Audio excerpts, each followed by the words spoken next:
pagdiriwang natin ng pagkakatawang tao ni Jesus. Sinasagip, binabawi, nililigtas, at binibigyan ng bagong pagpapahalaga ni Jesus ang ating katawan.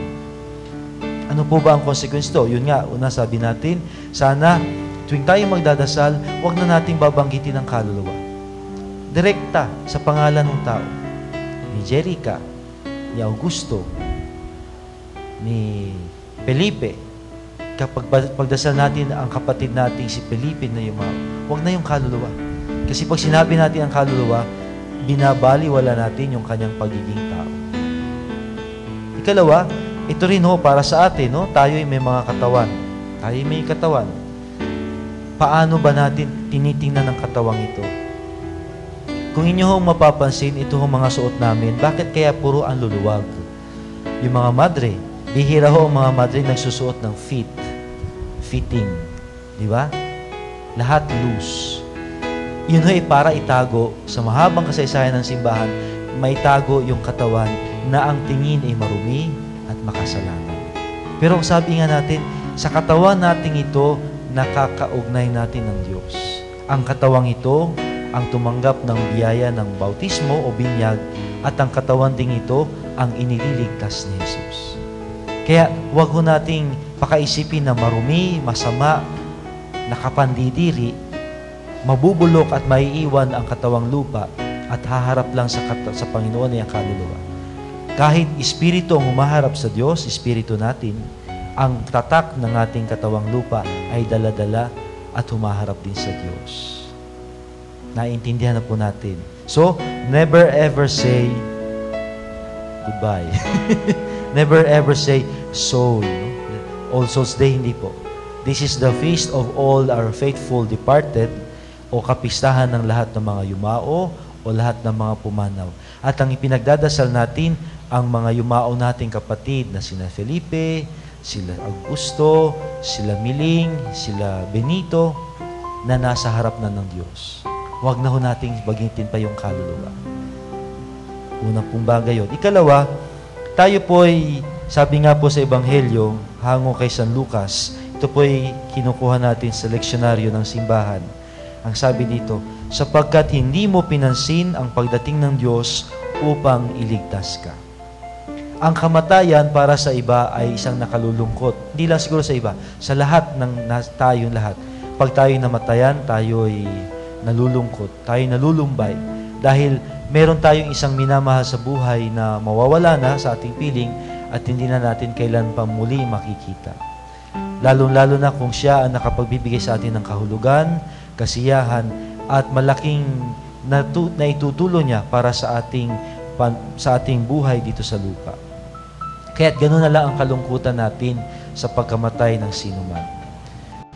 Ang kalungkutan din sa pagkamatay ng iba ay kung ayaw nating hayaang ang isang tao ay dumaanas ng kamatayan, parang sinasabi na natin hindi niya dapat tanggapin ang gantimpalang inilaan sa kanya ng Diyos.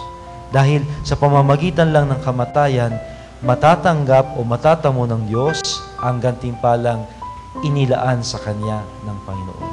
At ito po ang sinasabi sa ating Ebanghelyo, hindi mo pinansin ang pagdating ng Diyos upang iligtas ka. Sa kamatayan, inililigtas ng Panginoon ng Diyos at ibinibigay sa Kanya ang gantimpala ng buhay na walang hanggan. Kaya nga, paniniwala po natin mga Kristiyano at Katoliko, silang lahat ay buhay sa piling ng Diyos at ang kamatayan ay hindi paraan upang ilayo tayo sa kanila, kundi upang ipagkaloob sa kanila ng Panginoon ang gantimpalang nakalaan para sa kanila. So, kung tunay nating mahal ang ating mga kapatid na yumao, huwag nating ipagdasal, kung sana nandito ka lang. No? Kung buhay ka lang, di sana hindi kami naghihirap ngayon. Kung buhay ka lang, di sana mas maligaya ako. Parang puro sarili lang ang ating iniisip. Bakit hindi rin natin isipin na sa kanilang paglisan sa ating piling, ipinagkakaloob sa kanila ng Diyos ang kaligtasan at ang gantimpalang nakalaan para sa kanila. Besides, magiging makasarili po tayo kung ang isipin lang natin, ako'y magiging masaya kung nandito ka Ako'y magiging masagana kung nandito ka. Ako'y magiging mapayapa kung nandito ka. E paano naman yung taong inaasam natin na gusto nang tanggapin yung gantimpala para sa kanya ng Diyos? Pinagkakaitan natin o pinagdadamutan natin na matamo niya ang para sa Kanya. Kaya nga, magandang tanggapin po natin ng maluwag ang paglisan ng mga taong mahalaga sa atin dahil sa kanila, ibinibigay ng Diyos ang gantimpala at hinahayaan natin, pinahihintulutan nating matamo nila ang para rin naman sa kanila. Yung sinabi ko kanina sa misa ay alam kong medyo sabihin natin kagimbal-gimbal or bago sa paningin o pakinig ng marami dahil walang mangahas or walang magtiyaga o wala sigurong may kakayahang magpaliwanag nito. Bagamat ito'y nakapalob na sa malalim na turo ng simbahan dahil ito nga ay isang maselang usapin. Pero kung babalikan po natin, lalo-lalo na sa mga nag-aral po ng theology, sa ating po mga kaparian at sa mga seminarista, kunin po natin ang ating libro, no po, yung Christian Faith, particularly doon po sa Neuner Dupuy, number 421, para po ma-situate at mapaalalahanan tayo. That says, the Church persistently affirms, though the human person is made up of body and soul, the human beings remain to be one. No, kahit na mayroong pagkaunawa na ang tao ay binubuo ng katawan at kaluluwa, nananatiling iisa ang tao.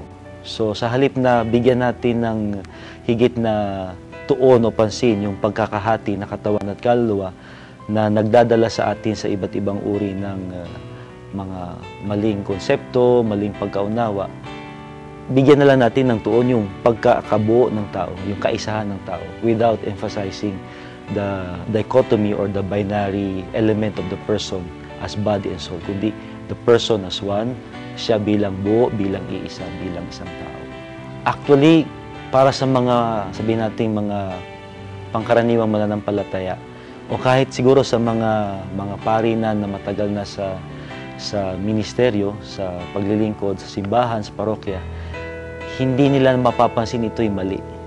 Dahil nga, nakasanayan Nakasanayan na lagi sinasabi na automatic na lumalabas, let us pray for the soul of, pagdasal natin ang kaluluwa ni. Kaya para sa marami, hindi ito mali. Dahil nakasanayan, sinasabi ng mga pari, sinasabi ng mga obispo, at sinasabi rin ng mga tao, ng mga mananampalataya. Pero kung babalikan natin ang tunay na pagkaunawa sa ating pananampalataya, ang tao ay hindi dapat hatiin na katawan at kaluluwa, kundi dapat ipakilala o bigyang linaw yung maling pagkaunawa o misconception na hindi siya katawan at kaluluwa, kundi buo, iisa, may kaisahan ng tao. There is an integrity in the person, in the whole human person. In a way, it could be considered as a progressive theology na binibigyan natin ng linaw o binibigyan natin ng lalim yung